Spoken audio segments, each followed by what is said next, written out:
Bienvenidos a su programa Reflexión Jurídica.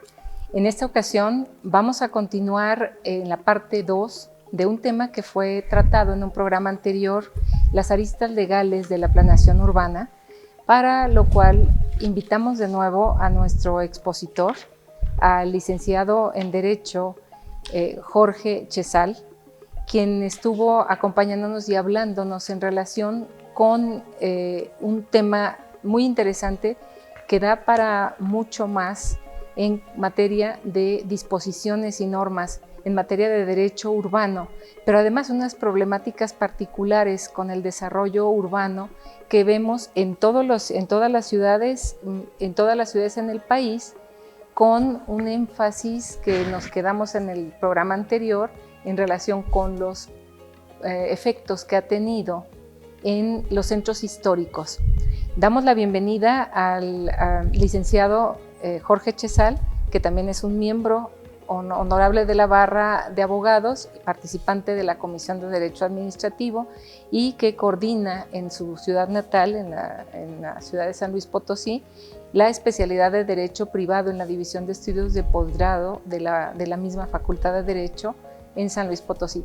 Bienvenido, Jorge, y bienvenido, Rodolfo. Estamos aquí compartiendo de nuevo en este programa. Gracias, Rodolfo. Estamos por iniciar.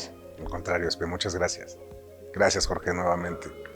Bienvenido, Jorge. Adelante. Oye, Jorge, en la ocasión pasada platicábamos y con lo que cerramos esa ocasión y nos quedamos como con mucho ímpetu de conocer más tu opinión, era que nos referías respecto que los centros históricos en las diferentes ciudades en el país están siendo como deshabitados de alguna forma, ¿no? Eran antes un centro de habitación muy fuerte, donde había mucha gente, pero hoy por hoy pareciera que la gente que era habitante ahora están saliendo y se está convirtiendo más en centros no de habitación, sino centros de comercio. Y estos centros de comercio se vuelven también centros turísticos, pero están atrayendo delincuencia, incomodidades, en fin, todo ello. ¿Esto está provocando, va a provocar, o cómo ves desde tu opinión, para continuar, dar la continuidad, cómo ves esta parte, ¿no? Los centros históricos y la variación que se está dando? Bueno, sí, es que efectivamente el gran problema que han presentado los centros históricos normalmente son puntos de llegada de migración hacia las ciudades y además son centros de abasto, puntos de comercialización, y de alguna manera eran el centro neurálgico de la vida de las ciudades. Cuando tú empiezas en un centro histórico a darle valor a los monumentos, a los edificios, a todo lo que es esta área de contenido propiamente histórico, artístico, incluso arqueológico en algunos casos, se llegaron a tomar decisiones que establecían cierre de vialidades, que establecían zonas de no habitabilidad en función de que se hacía incómodo vivir en el centro, y esto junto con el desarrollo en la periferia de centros comerciales o de centros de abastecimiento, hicieron que la vida en el centro histórico fuera bajando en cuanto a ser un área doméstica, a ser un área de habitación. Y por lo tanto los establecimientos comerciales tienen horarios, y entonces en los horarios que estos establecimientos no están abiertos en los centros históricos, las calles se vuelven inseguras porque simple y sencillamente deja de haber movimiento en las calles. Esto ha llevado a que los centros históricos se hayan ido abandonando, conjuntamente con una serie de regulaciones, otra de las aristas que tienen que ver con la legalidad y el desarrollo urbano, con disposiciones normativas por parte de los institutos que cuidan el patrimonio cultural e histórico, que prácticamente resulta mucho más económico dejar que una casa se caiga que restaurarla. ¿Por qué es tan complejo y tan caro restaurar una vivienda, un edificio, un inmueble en un centro histórico, que prefieren dejar los propietarios que se caiga definitivamente de viejo? Y entonces tenemos que se empiezan a generar estos lugares abandonados con proliferación de delincuencia, adicionalmente las calles solas, gente que ya no vive en el centro histórico, y entonces se van abandonando y se van cayendo, pero además se van convirtiendo en museos, pero sin convertirse o sin ser realmente con una función dentro de la ciudad.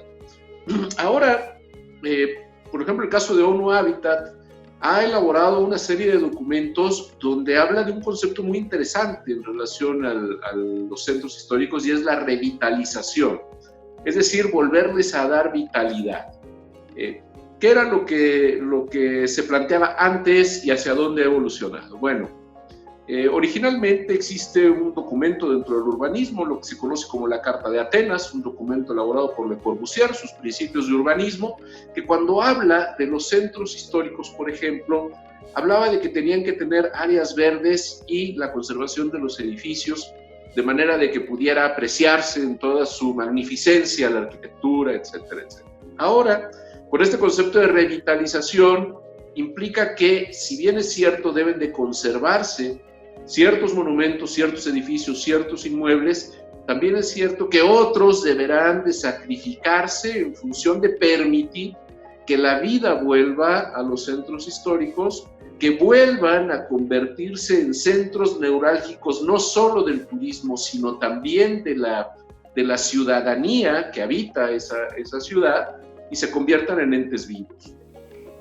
Jorge, muy interesante. Retomo del programa anterior que tú nos decías la oportunidad de que las normas, todas estas aristas legales, toda la normatividad en el derecho urbano, urbanístico, como se conoce en España, que nos aclaraste, tuviera ya todas estas experiencias y todas estas recomendaciones internacionales como una oportunidad a futuro para que se vayan adecuando junto con el otro tema que también Rudy aquí nos planteó en el programa, que quisiera que nos hablaras y retomáramos este tema como disposiciones nuevas para el derecho urbano, que también incluyen toda esta contingencia sanitaria por la que estamos viviendo.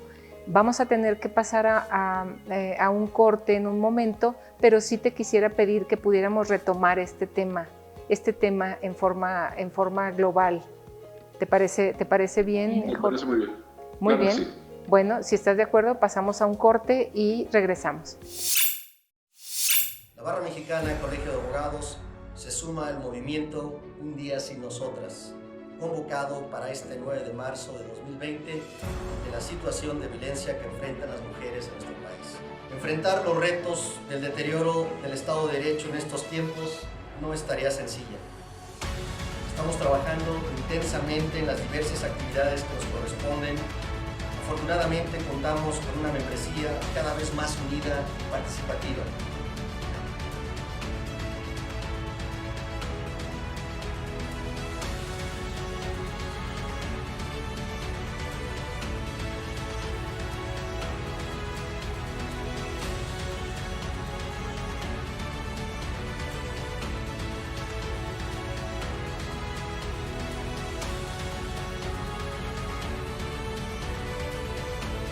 Esperamos que esta acción contribuya a la reflexión para provocar un cambio que erradique la violencia hacia las mujeres.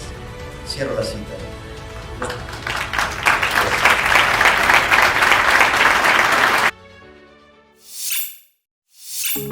Estamos de regreso en su programa Reflexión Jurídica con la segunda parte del tema aristas legales en la planeación urbana. Continuamos, mi querido Jorge, nos quedamos en esta integración de las disposiciones legales. Adelante. Sí, estábamos comentando en relación a todo este entramado que se da, y hablamos específicamente del caso de los centros históricos, respecto de cómo deben darse esa revitalización de la que habla ONU Habitat, por ejemplo. Y esto nos sirve para llamar la atención sobre un punto muy importante de la planeación urbana, que es la concurrencia de competencias. El tema del patrimonio cultural, por ejemplo, monumentos históricos, artísticos, culturales, tiene una regulación de carácter federal hasta ciertos niveles o hasta cierto punto, y todo lo que no es materia de esta legislación federal corresponde a los estados. Bueno, en materia de desarrollo urbano, la planeación justamente se da de la misma manera. La Ley General de Asentamientos Humanos, Ordenamiento Territorial y Desarrollo Urbano establece una distribución de competencias, es expedida por el Congreso de la Unión. Los estados expiden sus leyes particulares y en base a estas leyes existe también un escalonamiento de los planes y de los programas. Tiene que haber un programa municipal o de la Ciudad de México de desarrollo urbano, pero debe de ser congruente, es la expresión que utiliza la ley, con el programa estatal. Y este programa estatal debe ser congruente con el programa nacional. Por lo tanto, es muy importante llamar la atención en esto, porque así como hablamos de los centros históricos y de esta interrelación normativa, también lo podemos hablar en el abastecimiento de agua para las ciudades. Y lo podemos hacer en materia ambiental. Y lo podemos hacer también en algunos aspectos de comunicaciones.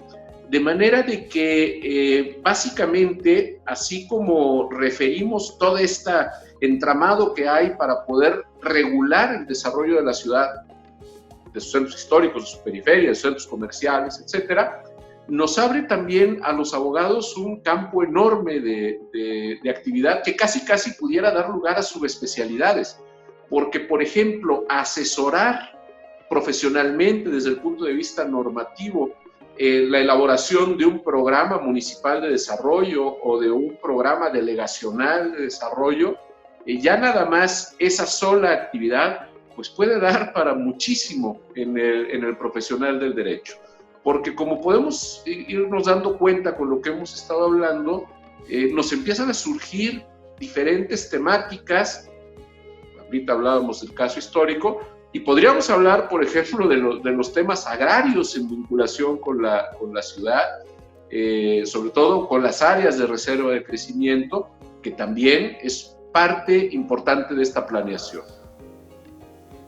Oye Jorge, ahorita quiero ligar esto último que estás comentando en cuanto al profesional de derecho con conocimientos y con especialización y con técnicas de derecho agrario, con temas de derecho urbano que decías, pero sobre todo y ligarlo con algo que comentabas en el segmento anterior respecto a la revitalización de los centros. O sea, yo me quedo mucho con esa idea, y sobre todo por un comentario que decías que a la gente, a los habitantes, les resulta menos costoso abandonar una casa que hacer una rehabilitación, una renovación. Prefieren deshabitarla y dejarla sola. Ligar esto último que decías de los profesionales del derecho con conocimiento de derecho urbano, de derecho agrario, todo ello, temas sociales, temas económicos, y estas casas deshabitadas, ¿no crees que sea necesario que ustedes, los conocedores de todo esto, tengan que intervenir no solo en la aplicación de estos mecanismos de derecho urbano y de todo lo que nos has platicado, sino intervenir en la creación o modificación de esta normatividad en materia urbana? Particularmente ahorita que lo decías, me preocupa, o sea, casas deshabitadas pues generan problemas serios de varias índoles, ¿no? Desde delincuencia, vagabundez, salud, ¿no? Todo ello. ¿No crees que sea muy importante que su intervención sea no solamente en la aplicación y ejecución, sino desde atrás, de ir provocando que esto se vaya actualizando y modificando? En el primer programa, recordarán, Esperanza y Jorge, que platicábamos, tema COVID, tema pandemia, pues tiene que hacer que haya modificaciones y haya actualizaciones. No podemos negar que hoy por hoy la cosa es distinta. Bajo este supuesto y esta parte de las casas deshabitadas, ¿no crees que sea importante que nos incorporemos o que se incorporen ustedes, los expertos, para que haya estas modificaciones, actuar como lo que hoy estamos viviendo, ¿no? Actualizarnos. Ajá, ¿no? de situaciones. Fíjate que me das oportunidad de comentar una experiencia personal, Rodolfo. En San Luis Potosí existe un patronato de rescate del centro histórico.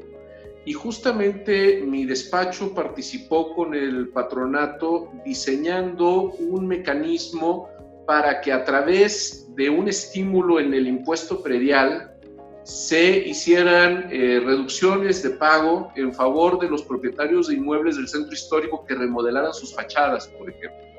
Este es uno de los tantos ejemplos en relación a esto que estás planteando y que me parece muy importante, de lo que se puede hacer justamente como profesionales del derecho para poder aportar en beneficio del rescate del patrimonio histórico en las ciudades, pero también del propio desarrollo urbano.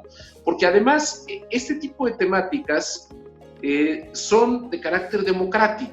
Y la democracia en el desarrollo urbano implica la participación ciudadana directa.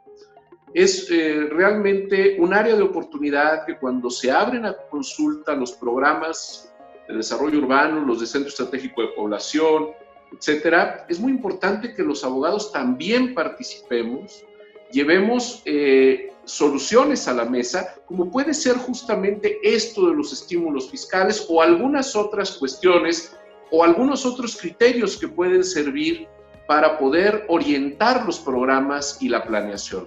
Porque justamente pareciera que es una tarea reservada a ingenieros y arquitectos, cuando en realidad es un tema eminentemente normativo. Interesantísimo, Jorge.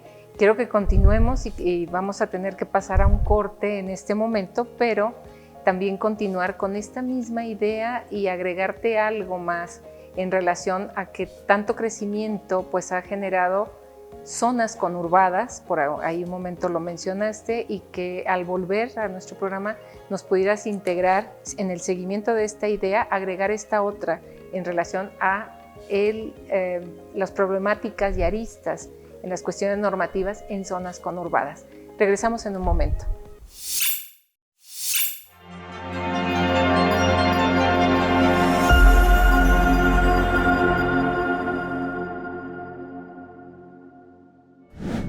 Compañeras y compañeros, como ustedes saben, la Fundación Barra Mexicana ha cumplido ya 20 años de existencia, 20 años de éxito, 20 años de historias, de bonitas historias, de haber transformado vidas, de haber tocado lo más íntimo de los seres humanos, un problema grave de derecho.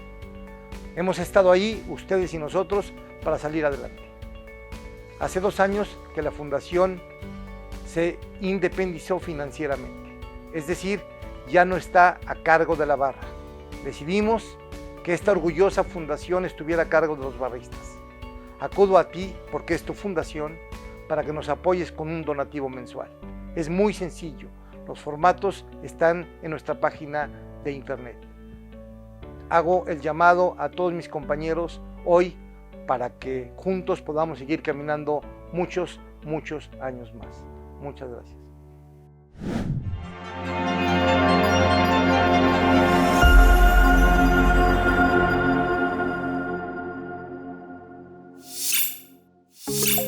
Bueno, estamos de regreso en este último segmento que nos toca, mi estimado Jorge.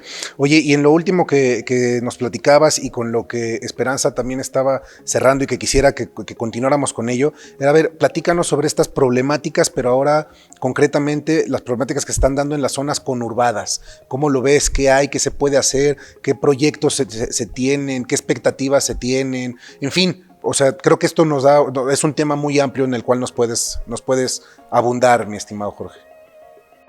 Sí, fíjate que el tema de la conurbación, bueno, además ustedes lo han podido apreciar muy claramente en la Ciudad de México, en donde la mancha urbana de lo que era el Distrito Federal fue conectándose con territorios estatales a través de diferentes municipios a generar ya no lo que es una ciudad, sino lo que es una metrópolis. Y existe este concepto metropolitano donde sobre todo se da una interacción entre diferentes entidades, municipios e incluso estados, y que da incluso pauta hasta otro concepto que se llama metápolis, que la metápolis es incluso extensiones mucho mayores en donde tienes zonas urbanas con espacios rurales intermedios. Pero bueno, esto se vincula necesariamente con el tema de la conurbación, con ir empatando jurisdicciones, con ir empatando áreas de competencia de diferentes entidades, y esto genera toda una problemática. El tamaño de la Ciudad de México permite apreciarlo, pero de alguna manera ha tenido esa visión de conjunto. Pero cuando tienes ciudades donde no hay esta visión completa, esta visión totalizadora, esta visión metropolitana, te pueden generar un fenómeno muy curioso, que es el hecho de que una ciudad perteneciente, por ejemplo, a un municipio, inicie un proceso de conurbación con un área urbana en otro municipio. Y que estos municipios no tengan afinidad, que tengan conflicto político, que pertenezcan a partidos contrarios, etc. Y entonces se nieguen a la suscripción de un pacto metropolitano. Y entonces tú tengas una calle en la cual, en una acera de la jurisdicción de un municipio, tengas un edificio de no más de 4 pisos, porque no te lo permite la regulación, y cruzando la calle tengas un edificio de 50, porque sí te lo permite la regulación del otro municipio. O un fenómeno que se da también, caso concreto, se ha planteado en algunas ciudades del país, en donde hay vecindad con municipios donde su mayor cantidad de territorio es rural todavía, pero que forman parte ya de zonas de reserva de crecimiento urbano. Y entonces aparece un municipio que dice, vamos a hacer un programa de desarrollo urbano con estas reglas y por lo tanto voy a restringir la urbanización en determinadas zonas. Y el otro municipio te dice todo lo contrario. Dice, para mí es urbanizable la totalidad del municipio, y entonces los constructores y los desarrolladores saben que lo único que tienen que hacer es cambiar de ventanilla para realizar el trámite y van a poder cambiar las reglas del juego. Cuando esto lo ponemos en un mismo contexto, en un solo fenómeno social, como es una ciudad conurbada, una metrópoli, entonces genera serios problemas. Serios problemas de distinta naturaleza jurídica, pero como hablábamos también, y ya nos explicaste tú, una interacción de varias disciplinas jurídicas y varias otras disciplinas también en materia ambiental, en materia de ingeniería, en materia arquitectónica también. Muy interesante, porque esta se suma a los aspectos legales que deben de ser considerados en una siguiente o en una actualización de este derecho urbano. ¿Qué posibilidades le ves en nuestro país a esa actualización de normas y de legislación?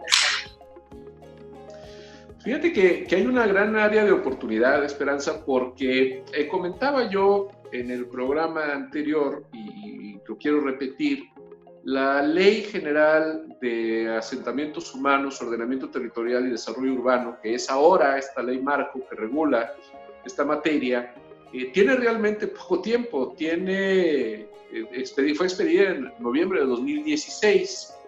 Y si bien es cierto, establecía plazos para que pudieran actualizarse programas locales, federal, estatal, municipales y las leyes, lo cierto es que hay estados que se han retrasado. Incluso no existe a la fecha expedido todavía el Programa Nacional de Desarrollo Urbano que pudiera servir de marco a los planes estatales y a los municipales. Faltan reglamentos y falta todavía un ejercicio interpretativo de la ley exhaustivo y amplio. Es una ley, esta ley general y las leyes estatales, que se convierten prácticamente en una materia a la que no se voltea a ver, porque pareciera como que nos resultan ajenas, insisto, pese a que basta abrir la puerta de nuestra casa para que estemos ya inmersos en el fenómeno urbano.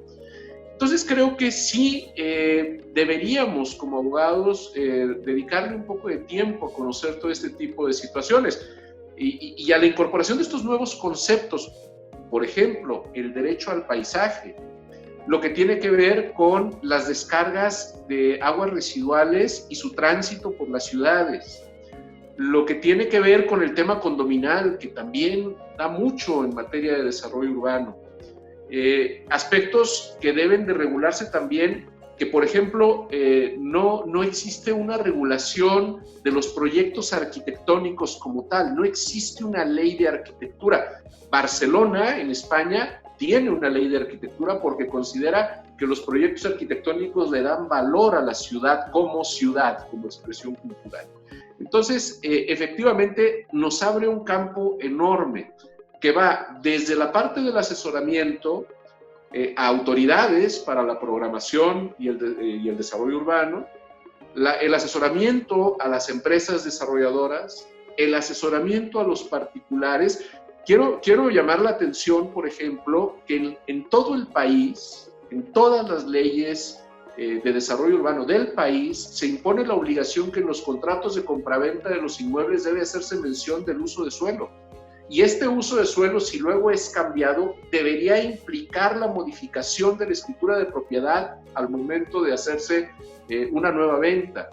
El tema de los registros públicos y la regularidad en cuanto a la propiedad del suelo urbano.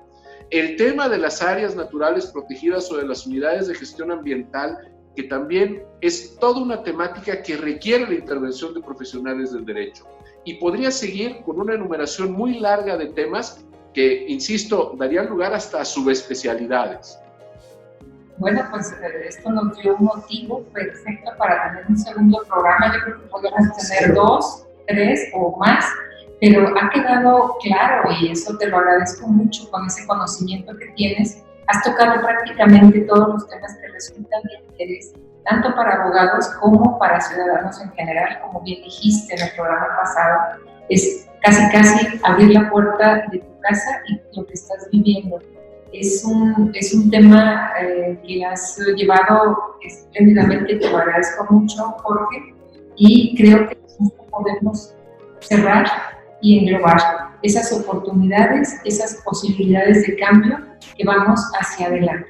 Muchísimas gracias, Jorge. Nos queda la idea de un derecho urbano sobre el que habrá que trabajar y que pues está a puerta de la esquina porque las situaciones requieren de actualización. Muchísimas gracias por tu participación. Muchas gracias, Rodolfo. Gracias, al contrario, Jorge. Esperanza, de verdad, muy claro y muy nutritiva la plática el día de hoy. Gracias a los dos. Nos despedimos. Muchas gracias. Muchas gracias. Hasta luego. Hasta la próxima.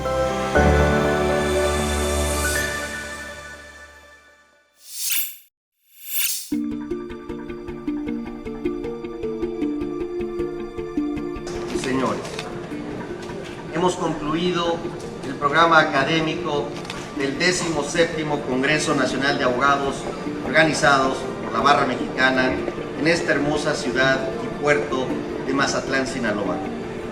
Este exitoso congreso fue posible gracias al arduo trabajo de muchas personas. Agradezco en primer lugar el decidido apoyo que nos dio el gobierno del Estado, quien amablemente nos ofreció esta cena. Este congreso fue muy exitoso gracias a la participación de todos. Juntos coadyuvamos a un mejor futuro de la abogacía, del Estado de Derecho con justicia y democracia y del desarrollo sostenible.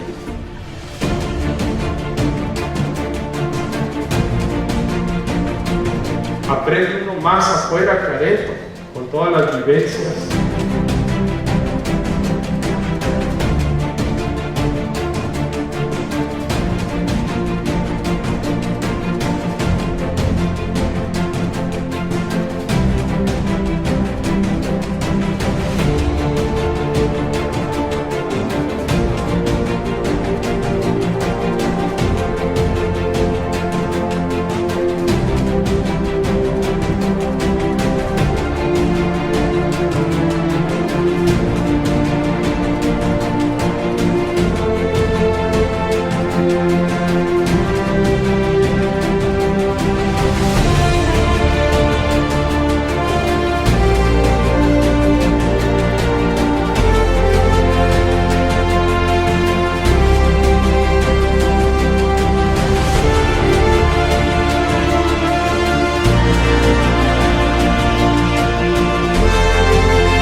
Enhorabuena, bienvenidos y ¡puro Sinaloa!